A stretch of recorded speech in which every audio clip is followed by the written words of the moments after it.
The calm before the storm. The morning sun rose gently over Earth, painting the sky with warm hues of orange and pink. Cities across the world were waking up to another ordinary day. The sounds of cars, people talking, and birds chirping filled the air. Life seemed peaceful, but in the deep reaches of space, something much darker was unfolding. On the far side of the galaxy, a fleet of enormous warships moved in silence, hidden from all but the most advanced eyes. This was no ordinary fleet.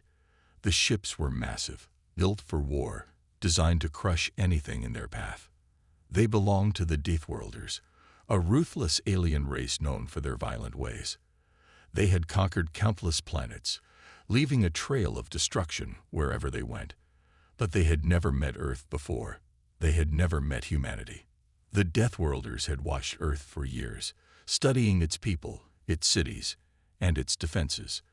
From afar, they had seen humans fight among themselves, creating chaos and wars across the planet.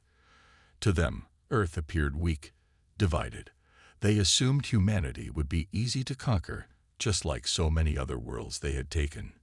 In the vast control room aboard their flagship, General Corran stood, staring out at the stars. His face was cold, his mind focused on the task ahead. He knew the mission was simple: invade Earth, take control, and move on to the next world. It would be over quickly, just as it had been for every other planet they had claimed. "Prepare the fleet," Corran commanded, his voice calm and confident.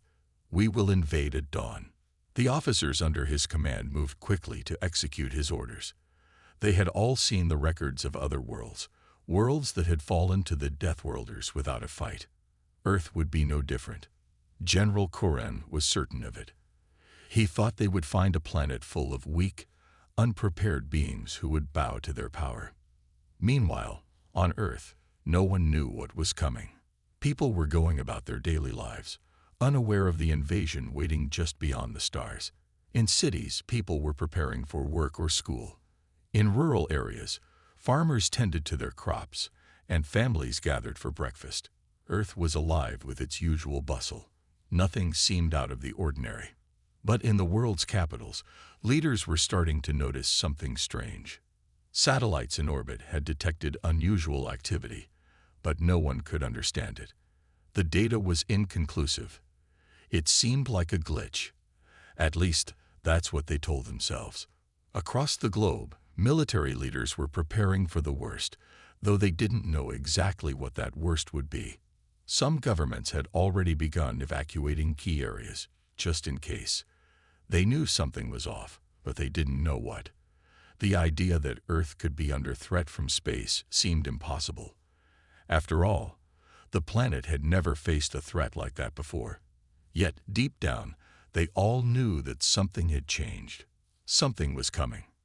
Thousands of miles away, in the heart of a military base, General Ilara Stone was pacing back and forth in her office. Her phone buzzed, bringing her attention to the screen. A message from the intelligence department. It was a warning. Strange signals detected in the far reaches of space. No one could explain it, but she had a gut feeling that something was wrong. Her mind raced. Stone had been in the military for years, dealing with national threats, alien rumors, and strange phenomena. But nothing could have prepared her for this. The moment she saw the data, she knew it was more than just a coincidence. She called a meeting with her team immediately. "We have to be ready," she said firmly. "We don't know what's out there, but we can't ignore this. Prepare for all possibilities." She wasn't alone in her fear. Across the world, other leaders were getting similar reports, each trying to make sense of the strange, sudden signals. But there was no time to process. There was no time to question. The Deathworlders were already on their way. As the day went on, the skies remained calm. Birds continued to sing, and the wind blew softly across the land. For most people, it was just another peaceful day. But for a small group of military personnel and intelligence officers, it was the calm before the storm. The world's first alien invaders were coming, and no one knew how to stop them. In space, the Deathworlder fleet moved closer. Their ships were silent, powerful, and unstoppable. They thought they had this in the bag. They thought Earth would fall without a fight. What they didn't realize was that Earth was not what they had assumed. They had underestimated humanity. They hadn't seen the strength and determination that would rise when their world was threatened. The clock was ticking. General Corrin's fleet was ready to strike. Earth's defenses were still unprepared, but the first signs of resistance were starting to appear. Soon, humanity would face its greatest challenge yet. No one knew how they would respond, but one thing was certain: this was not going to be an easy fight. As night fell over Earth, the Deathworlders' fleet moved into position, preparing to make their move. And yet, Earth's leaders remained unaware of the gravity of the situation. They thought the worst was over. They were wrong. The storm was coming, and no one was ready for the chaos that would follow. The first signs. The quiet hum of the early morning was shattered by a sudden alert. Across the globe, military command centers and observatories began to notice strange anomalies in the skies. It was a small blip at first, barely noticeable, but quickly it grew into something larger, something impossible to ignore. At the United Nations Security Council in New York, diplomats and officers sat around a large table, their conversations about global security suddenly interrupted by an urgent communication. The screens flickered to life with images of the sky. Several high-powered telescopes and satellite systems had picked up an unusual formation of objects moving fast toward Earth. "Is this a new satellite launch?" a representative from Russia asked, squinting at the screen. "No, this is something else," said Dr. Emma Lai, a leading scientist in astrophysics, her voice shaking slightly. "The objects are too large, and they're coming in too fast. This isn't anything we've seen before." Panic began to rise in the room as more data poured in. These weren't ordinary objects in orbit. They were large metallic ships, with patterns of movement that suggested coordination, not random travel. The fleet was real, and it was headed straight for Earth. At the same time, the Deathworlder fleet silently entered Earth's solar system. The ships, vast and imposing, began to align in preparation for the invasion. The Imperial fleet had crossed thousands of light years to get to this point, and now that they had arrived, they expected nothing but submission. They had underestimated the planet's capabilities, but that mistake would soon be apparent. General Corrin stood at the center of the bridge, observing the planet below. His eyes scanned the rotating globe, his mind already envisioning the military conquest that would soon unfold. He had led countless invasions across the galaxy, each one a flawless victory. He had seen the fear in the eyes of countless species as they bent to his will. Now it was Earth's turn. "Prepare to engage," Corrin commanded coldly. The plan was simple: disable the planet's major defense systems, neutralize their military, and send a message to the rest of the galaxy. Earth was theirs to conquer. On Earth, chaos began to spread. Military leaders scrambled to make sense of the incoming threat. Satellites that were initially thought to be malfunctioning were now confirmed to be a part of a massive fleet, one that was not friendly. Governments across the world declared a state of emergency. The world's military forces were mobilizing, but they were still in the dark about what they were truly up against. In Washington, D.C., General Ilara Stone, who had been monitoring the unusual data for the past few hours, knew the time had come to act. With her experience and intuition, she knew that these ships weren't something ordinary. The data had confirmed it. Earth was under an alien threat. "We need to prepare for a worst-case scenario," she said to her team as they gathered in a secure war room. Her tone was urgent, her mind calculating the next steps. "Alert all Allied forces. I want every defense system online and ready to go. This isn't just a satellite malfunction. We've got an invasion on our hands." As orders were sent out, panic slowly turned into a controlled response. World leaders began communicating with one another, pooling resources and information. But the truth was, they were all unprepared. No one could have predicted that an enemy from the stars would arrive so soon, and certainly not with such overwhelming force. Back in the skies, the Deathworlder fleet began its descent into Earth's atmosphere. The large warships cut through the void, their weapon systems powering up in preparation for what was to come.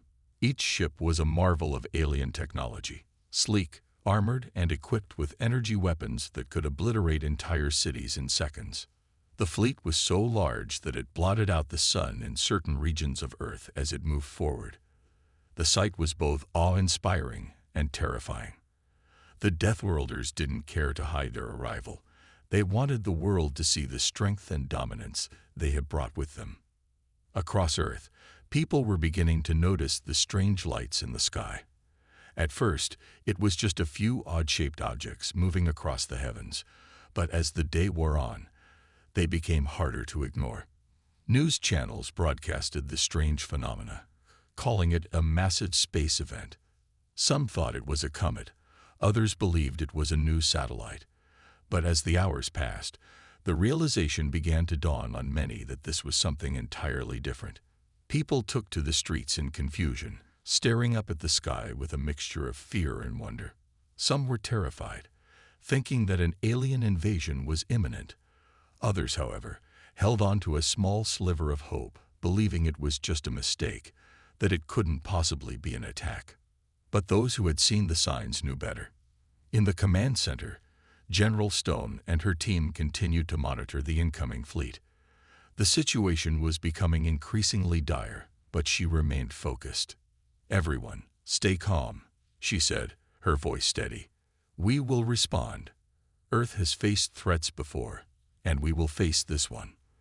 The Deathworlders think they can conquer us, but they haven't met humanity yet."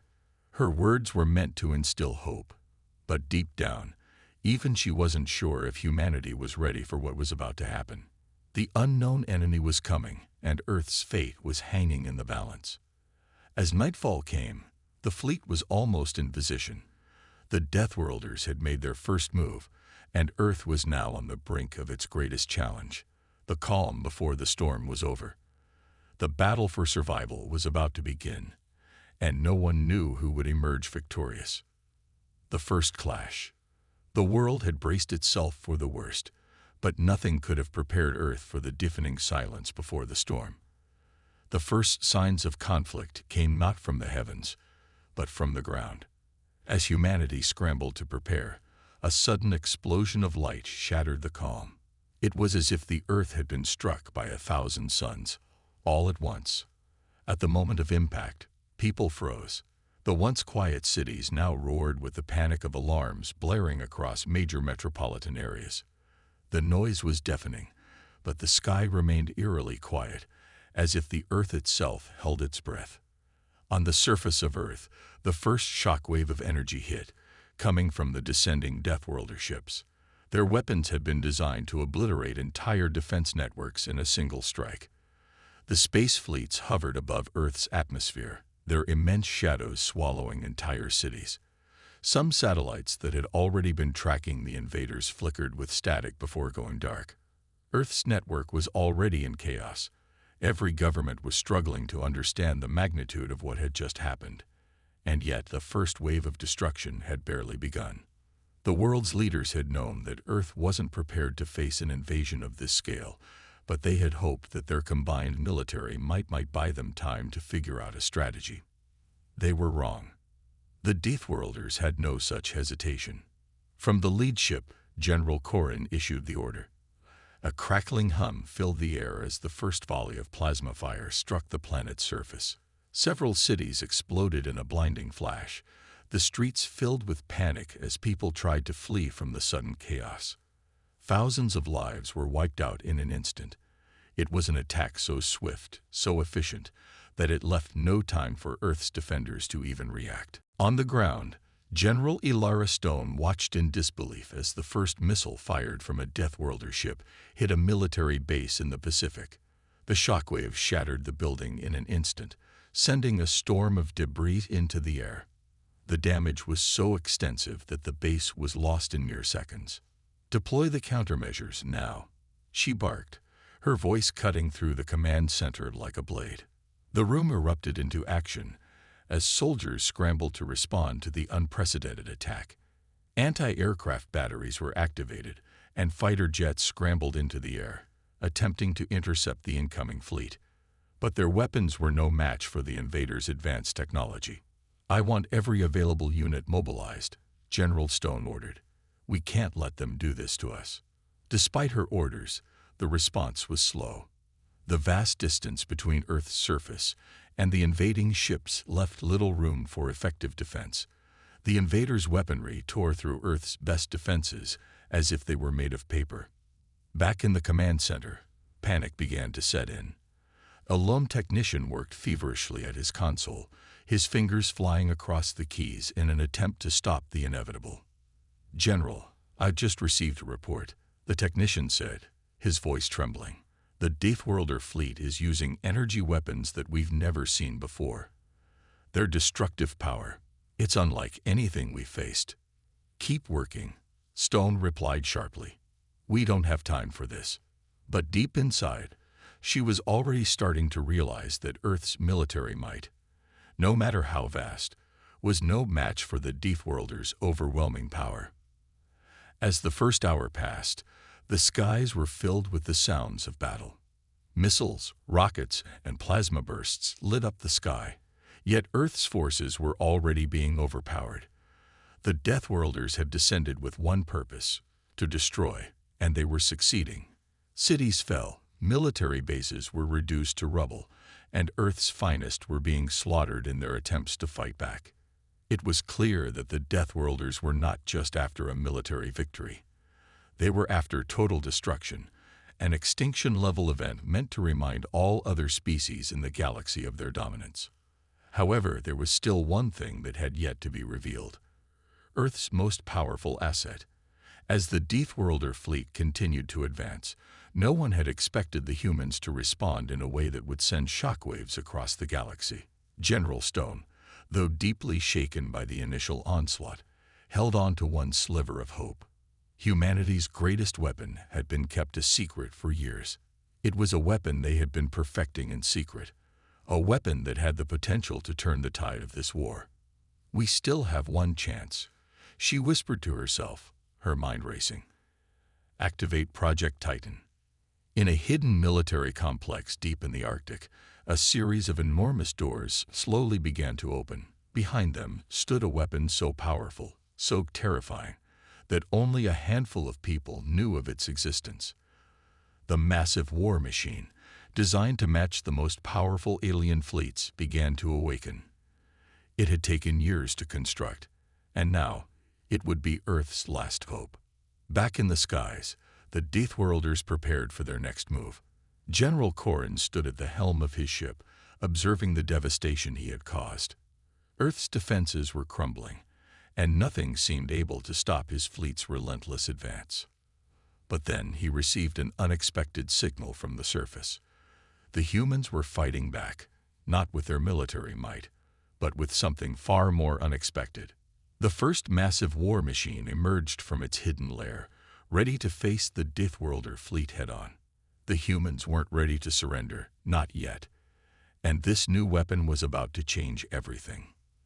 The first clash had begun, and what followed would surprise everyone, even the mighty Deathworlders. This chapter introduces the first real clash between Earth's defense forces and the invading fleet. It highlights the overwhelming power of the Deathworlders and sets up the stage for humanity's unexpected response, planting the seeds of hope and suspense for the coming battle. The stage is set for a high-stakes conflict that will keep the audience on the edge of their seats. Earth's last stand. The war was now in full force. Cities that once stood proud were now reduced to ruins, their streets strewn with debris, their buildings crumbling under the weight of the Deathworlders' firepower. Humanity had never experienced anything like this before, an overwhelming onslaught from an enemy so powerful, it seemed nothing could stop them. But even in the face of annihilation, Earth's defenders were not ready to give up. Amid the destruction, a glimmer of hope emerged. The secret weapon, Project Titan, was now ready for deployment, and with it, humanity's last hope to turn the tide of the war. General Stone watched anxiously from her command center as the massive war machine, built in the deepest depths of the Arctic, rumbled to life. It had been kept a secret from the world for years, a project that was too dangerous to reveal. But now, as the Deathworlder fleet loomed overhead, it was the only thing that could possibly save Earth. The massive Titan, an enormous humanoid robot nearly as tall as a skyscraper, began its slow march toward the battlefield. Armed with the most advanced weapons humanity had ever created, Project Titan was designed to take on any threat, alien or otherwise. It was Earth's final line of defense, and it would not fail. Project Titan has been activated, General, came the voice of her second-in-command, Colonel Harris. We're sending it to the battlefield now. General Stone nodded grimly. Prepare the troops. This is our last chance. As the Titan moved forward, its massive feet shaking the ground with each step, the Deathworlders in their ships above Earth's atmosphere took notice. General Corrin, aboard the lead ship, frowned as he observed the massive machine's approach. What is this? He muttered to himself. Another human weapon. His advisors quickly analyzed the situation, but their scans came up with little information about the new threat. All they knew was that this enormous machine had somehow escaped their notice, and now it was heading directly for them. We have to neutralize it before it reaches the fleet, Corrin ordered, his voice sharp and commanding. Deploy the remaining forces. Don't let it get any closer. But even as the Deathworlders launched their assault, the Titan's massive arm raised.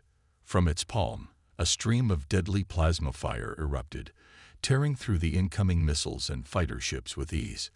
The Deathworlders had never encountered anything like this.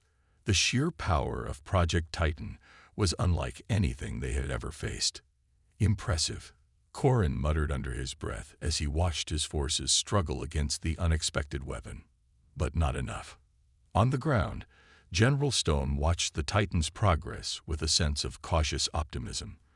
The war machine was making its way toward the alien fleet, cutting down anything in its path with incredible efficiency. But there was still one major hurdle to overcome: the Deathworlders ships themselves. We need to hold them off long enough for Titan to engage the fleet, General Stone ordered. Deploy all remaining forces. Across the planet, Earth's military, though weakened, began to regroup. Fighter jets scrambled into the air once more, and anti-aircraft batteries targeted the Deathworlder ships, trying to stall them as the Titan approached. But the alien fleet's weapons were far superior. Earth's forces were no match for the Deathworlder ships, which continued to rain destruction down upon the planet. But the Titan was making headway. With each step, it drew closer to the heart of the alien invasion force. The world held its breath as the massive war machine prepared to strike back at the invaders. Meanwhile, on the Deathworlder ships, Corrin's frustration grew. Despite all of their superior technology, Earth's last stand, Project Titan, was proving to be a challenge they hadn't anticipated. General, the human machine is closing in, one of his officers said. We've lost several ships already to its weapons. Should we engage the fleet? No, Corrin replied coldly. We will bring this to a close ourselves. It's time to crush this resistance once and for all. He motioned to his ship's weapons officer. Prepare the planetary bombardment. We'll wipe out all resistance in one strike. Back on Earth, General Stone watched the unfolding battle with a mixture of dread and determination. The Titan had already taken down several Deathworlder ships, but Earth's forces were still being overwhelmed. As the Deathworlder fleet prepared for a final assault, the Titan moved closer to its target. In a final desperate move, Project Titan activated its ultimate weapon, the hyperbeam cannon, a weapon designed to break through even the toughest of alien shields. The energy was massive, capable of destroying entire fleets with a single blast. As the Deathworlder ships prepared their final bombardment of Earth, the Titan aimed its cannon at the largest of the alien ships. For a moment, everything seemed to freeze. The fate of Earth, of humanity, rested on the power of that one weapon. The cannon fired. A blinding flash filled the sky, followed by an enormous explosion that sent shockwaves through the battlefield. The Deathworlder fleet, unprepared for such a massive force, began to crumble. The largest ship, the flagship of the Deathworlder fleet, was obliterated in an instant. The remaining ships scattered in panic as the Titan stood tall, its power unmatched. The skies over Earth began to clear as the once mighty fleet was reduced to burning wreckage. The Deathworlders had underestimated humanity, and now they would pay the price. As Earth's defenders regrouped, General Stone breathed a sigh of relief. "We've done it," she said, her voice barely a whisper. But even as the battle ended, Earth knew that this was just the beginning. The galaxy had witnessed what humans were capable of, and it would never be the same again. The Deathworlders had come to conquer, but they had underestimated the one thing that could never be defeated: the indomitable spirit of humanity. The fight was far from over, but Earth had just proven one thing: humanity would not go down without a fight. The battle for Earth had been won, but the war was just beginning. The unstoppable counterattack.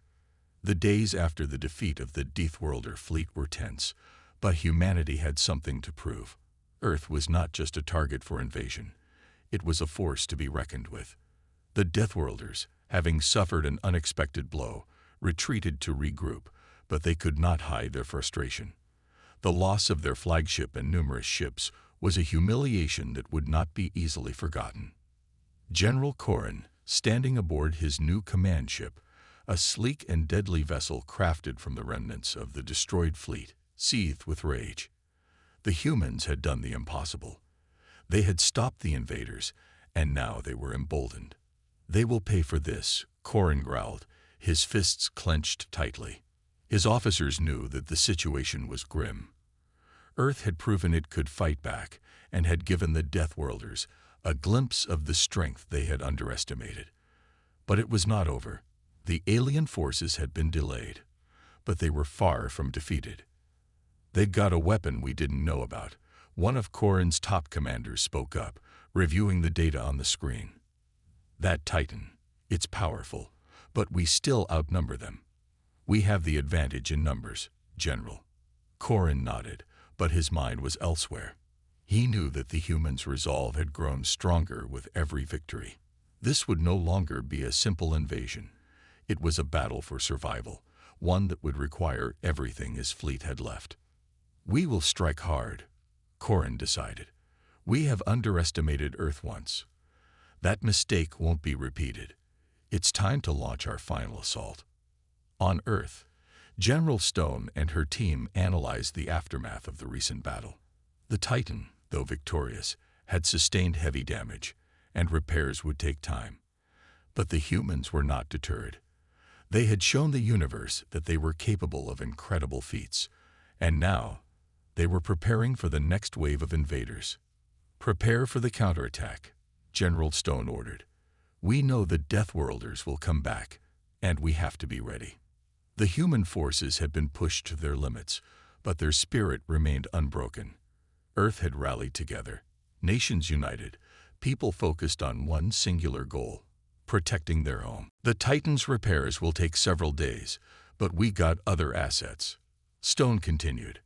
"Our forces may be smaller, but our resolve is unshakable. We'll use the time we have wisely." In every corner of the planet, Earth's citizens were preparing. Fighter jets were armed and ready. The resistance was spreading to every city, as soldiers and civilians alike took up arms to protect their world. The Deathworlders would not find Earth an easy target this time. As the Deathworlder fleet regrouped, its members were haunted by their defeat. For the first time in their conquest of countless worlds, they were up against an enemy that didn't simply bend to their will. The human race had shattered their arrogance. The command ship pulsed with the energy of a new offensive plan. The next strike would be unlike anything Earth had experienced before. General Corrin knew that Earth's defenses, though formidable, would not be enough to withstand the full might of the Deathworlder armada. It was time to make them pay. Corrin's fleet, now refitted and reinforced, prepared to unleash a devastating barrage on Earth. They would break humanity's spirit, once and for all. The Deathworlders knew their power, and they would not let a mere planet stand in their way. Back on Earth, General Stone stood before a war map, her mind racing. Intelligence reports indicated the Deathworlders were preparing for another strike. But this time, they would have a few surprises of their own. Humanity had learned valuable lessons from their previous victory. They knew the Deathworlders had underestimated them, and this time, Earth would turn the tables. "Deploy the first wave," General Stone ordered. "We're going to meet them head-on. Don't give them a chance to regroup." The first wave of defense was humanity's newly upgraded fighters, equipped with advanced technology that had never before been seen in battle. These were not the same human soldiers who had fought a few days ago. They were prepared to take on the might of the Deathworlder fleet, and they had a secret weapon. In the skies above, humanity's jets darted out to engage the enemy. The battle had begun. General Koran watched in disbelief as Earth's fighters swarmed into space, armed with technology he hadn't anticipated. The Deathworlder fleet, despite its overwhelming numbers, was now being pushed back. "Impossible," Koran muttered as he ordered his fleet to engage. "How are they holding their ground?" But the answer became clear too quickly. Earth had adapted. The human military, once considered weak and ill-prepared, had turned the tables. Their soldiers were fierce, their technology evolving rapidly, and their will to survive unmatched. Earth's fighters locked onto the incoming Deathworlder ships, blasting them out of the sky with precision. Even the mighty fleet, which had once been untouchable, began to fall under the weight of humanity's counterattack. The humans' fighters had evolved from the once simple machines into sleek, advanced warplanes capable of holding their own. Koran's mind raced as his ships took hit after hit. He had underestimated Earth's resolve, and now the planet was showing its teeth. "Order the full assault," Koran growled. "This ends now." As the Deathworlders pushed forward with everything they had, Earth's fighters retaliated, launching their most advanced missiles. Explosions rocked the Deathworlder fleet, causing massive casualties. Despite their strength, the aliens found themselves under siege from all sides. General Stone stood firm in her command center. Earth's forces were holding their ground, and the tides of war were shifting in their favor. For the first time, the Deathworlders were on the defensive. "We can win this," General Stone whispered to herself. She had faith in her soldiers, and she had faith in Earth. Together, they would stop the invaders once and for all. With every explosion and every shot fired, the war for Earth raged on. But humanity's resolve was stronger than ever. Earth had proven it could stand up to the most powerful invaders, and the Deathworlders were beginning to realize they had made the worst mistake of their lives. The war was far from over, but humanity had just shown the galaxy that they were a force to be reckoned with. The final stand. The war between the Deathworlders and humanity had reached its boiling point. Earth's defenses, once considered insignificant, had now become an unyielding wall that the Deathworlders could not breach. Every day, humanity's forces grew more determined, their resolve hardened by the horrors they had faced. They knew this was their last chance to protect everything they loved. General Koran, his face strained with frustration, paced back and forth in the war room of his flagship. The Deathworlder fleet was in disarray. Despite their overwhelming strength, they had suffered countless losses against the humans. It was no longer about victory, it was about survival. The Deathworlders could not afford another defeat, not after the humiliation they had endured at Earth's hands. "Send the order," Koran growled, his voice cold.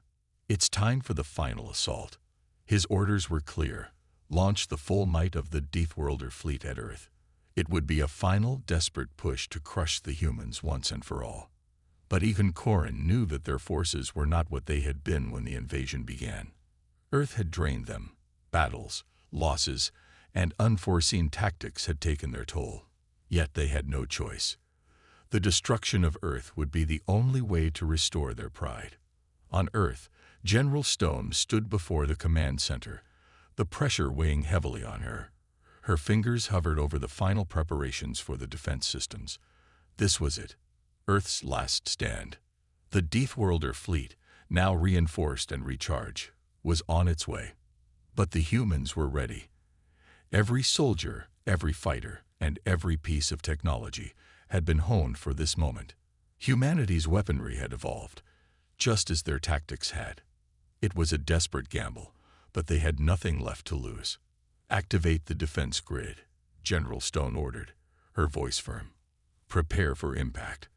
We hold this line, no matter the cost." The entire planet held its breath as the Deathworlder fleet drew closer. Across the globe, fighters prepared to take to the skies, and soldiers got into position. In every city, humanity was united in a single purpose: to stop the invaders. The Deathworlders descended upon Earth in a cloud of metal and fire. Their massive warships blotted out the sun as they descended from the heavens, casting shadows over the planet. This was their final act of vengeance. Corrin watched from his flagship as the human forces mobilized, readying themselves for the battle of a lifetime. The Deathworlders had the numbers, but they had underestimated the heart of humanity. Now, Earth was fighting back with everything it had. "Commence the assault," Corrin ordered, his voice shaking with the anticipation of what was to come. The Deathworlder fleet unleashed a devastating barrage of missiles and energy blasts, tearing into Earth's defenses. The ground trembled as explosions echoed across the planet. But humanity was not easily defeated. "Hold the line," General Stone shouted, as the first wave of Earth's fighters launched into the sky. The fighters swarmed the Deathworlder fleet, engaging in dogfights that lit up the sky. Earth's technology, while not as advanced as the Deathworlders, was built for endurance and speed. The humans had learned how to fight on their own terms, exploiting weaknesses and using their environment to their advantage. On the battlefield, the Deathworlders were stunned. They had expected to overwhelm Earth with ease, but they hadn't counted on the sheer ferocity of humanity's defense. The humans were relentless. Their jets flew with precision, weaving through the chaos, striking at the heart of the Deathworlder fleet. Missiles streaked across the sky, destroying massive warships before they could retaliate. Corrin's fleet was being torn apart, piece by piece. His flagship took a direct hit, sending shockwaves through the vessel. Alarms blared as the ship shook violently, and Corrin's eyes narrowed in disbelief. "How is this possible?" he muttered under his breath. The Deathworlders had never faced an opponent like this, an enemy that could match their strength and outsmart them at every turn. As the battle raged on, General Stone's forces held their ground. Earth's fighters, though fewer in number, had an undeniable advantage. They were fighting for their homes, their families, their future. The Deathworlders fought for dominance, but the humans fought for survival. "Keep pushing," Stone urged as she watched the battle unfold on the massive screen in front of her. "Don't give them a moment to regroup." Earth's military had become a well-oiled machine. Every fighter, every soldier knew their role, and they executed it flawlessly. Each battle strategy had been tested, perfected, and now it was paying off. But the Deathworlders, though losing, were far from finished. In a last-ditch effort, they launched their most powerful weapon, a massive energy blast capable of wiping out entire cities. The blast was aimed directly at Earth's capital, a symbol of human resistance. "No," General Stone yelled, seeing the attack coming. It was a devastating move, one that would destroy everything humanity had fought for. But just as the blast reached its target, a group of Earth's most advanced fighters swooped in, intercepting the blast and absorbing its energy. The fighters cracked under the pressure, but they held long enough to redirect the blast into space. The power of the Deathworlder weapon was now turned against them. The Deathworlder fleet faltered. For the first time, they saw the humans as more than just a threat. They saw them as a force of nature, unstoppable, unbreakable. General Corrin stood in stunned silence as his fleet fell apart around him. The humans had done it again. They had turned the tables, and this time, the Deathworlders were the ones retreating. "Retreat," Corrin shouted, but it was too late. His fleet was broken, and Earth's fighters were closing in for the final blow. Earth had won. The Deathworlders, once so confident in their victory, had been shattered. And humanity, against all odds, had proven once again that it was a force to be reckoned with. The skies above Earth cleared, and the fighting ceased. General Stone stood tall, breathing heavily but with a smile of victory. Humanity had faced an enemy unlike any other, and they had triumphed. Earth had been defended, and the Deathworlders would never forget the cost of underestimating humanity's resolve. This was a victory not just for Earth, but for every species that had ever faced the threat of invasion. The Deathworlders had learned a hard lesson. Never, ever underestimate the spirit of humanity. The aftermath and a new beginning. The battle for Earth was over, but its echoes would resonate throughout the galaxy for generations to come. The Deathworlders, once thought to be the ultimate force of destruction, had been humbled, and humanity, once considered insignificant, had proven that they were more than capable of standing their ground. In the aftermath of the battle, Earth was left to rebuild. Cities had been shattered, and landscapes had been scarred by the fierce fighting. But even as the planet took its first steps toward recovery, a sense of pride and unity enveloped the people of Earth. They had not only survived the impossible, but they had done so as a united force, overcoming the most formidable of enemies. General Stone stood at the front of a memorial for the fallen heroes. The names of those who had given their lives were etched into the stone, each one a symbol of the unwavering spirit that had carried Earth through the darkest of times. Stone herself, though proud of the victory, knew that the cost had been high. The Earth had paid a heavy price to secure its survival, but in the end, it had been worth it. "The victory is ours," she said, her voice carrying across the gathered crowd. "But we must never forget the sacrifices made to achieve it. We will rebuild, but we will also remember that when the galaxy sought to conquer us, we stood together as one. We fought for our homes, our families, and our future. And we will continue to do so for as long as we stand." Her words resonated deeply with the people of Earth. The victory had been hard-earned, but it had forged a new sense of purpose in the hearts of humanity. They were no longer the weak, fragile species they had once been. They were now a force that could never be overlooked. The Deathworlders, meanwhile, were forced to face the consequences of their actions. Their fleet had been decimated, their pride shattered, and their empire left in ruin. Corin, the once feared leader, stood among the remnants of his fleet, his heart heavy with the weight of his defeat. He had underestimated humanity, believing that their primitive ways made them weak. But the events on Earth had proven him wrong in the most brutal of ways. Now he had no choice but to return to his homeworld, humiliated and broken. The Deathworlders would need time to recover, but their empire would never be the same. As Corin's fleet limped back to their star systems, the leader couldn't help but reflect on the battle. Humanity had fought with an intensity and determination that none had expected, and in doing so, they had earned the respect of the Deathworlders. It was a grudging respect, but it was respect nonetheless. Across the galaxy, news of Earth's victory spread like wildfire. The mighty Deathworlder Empire, once thought invincible, had been brought to its knees by a species they had considered weak. And in the wake of that victory, the galaxy would never be the same. Other species, who had once looked on in disbelief as Earth fought for its survival, now saw humanity in a new light. The Deathworlders were no longer the unquestioned rulers of the galaxy. The humans had shown that they could stand up to any threat, no matter how large or powerful. And in doing so, they had set an example for other species to follow. Some species, who had once lived in fear of the Deathworlders, now looked to Earth as a symbol of hope.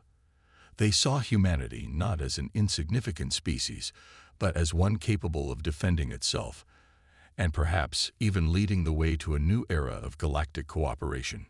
For humanity, the victory was only the beginning. Earth's military, now battle-hardened and united, began to rebuild its forces.